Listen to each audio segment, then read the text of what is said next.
రంగారెడ్డి జిల్లా అబ్దుల్లాపూర్పేట్ మండలం మజిద్పూర్లోని జిల్లా పరిషత్ ఉన్నత పాఠశాల అభివృద్ధికి విరాళాలు ఇచ్చిన దాతలను డీఈఓ సుశీంధర్ రావు అభినందించారు. బడి పండుగ కార్యక్రమంలో పాల్గొన్న ఆయన ప్రైవేటుకు ధీటుగా సర్కారు పాఠశాలల్లో విద్య అందుతోందన్నారు. పాఠశాల అభివృద్ధికి విరాళాలు ఇచ్చిన గ్రామస్తులకు ప్రశంస పత్రాలను అందించారు. కార్యక్రమంలో విద్యార్థులు ప్రదర్శించిన సాంస్కృతిక కార్యక్రమాలు ఆకట్టుకున్నాయి. మరి మీ పిల్లలందరినీ ఎక్కువ ఇక్కడ స్ట్రెంగ్త్ వచ్చే విధంగా చూడండి.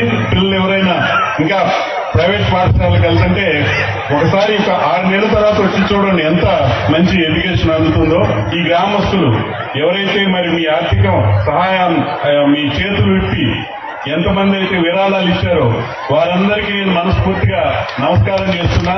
మీరు రాబోయే కాలం ఇలాంటి ప్రభుత్వ పాఠశాలలు ఇంకా అభివృద్ధి కలిగించాలని ఒక జిల్లాధికారిగా మీ అందరినీ అభ్యర్థిస్తూ రాబోయే సంవత్సరాల్లో మజిద్పూర్ ప్రాథమిక పాఠశాల మరియు హై స్కూలు జిల్లాలోనే ఒక ఉత్తమ పాఠశాలగా నిలపాలని దానికి మీ అందరి కృషి మా ఉపాధ్యాయులకు అవసరమని కోరుకుంటూ మా ఈ ప్రోగ్రామ్ ని ఆర్గనైజ్ చేసినటువంటి ప్రతి ఒక్క ఉపాధ్యాయులకు అందరినీ కూడా మనస్ఫూర్తిగా అభినందిస్తున్నా.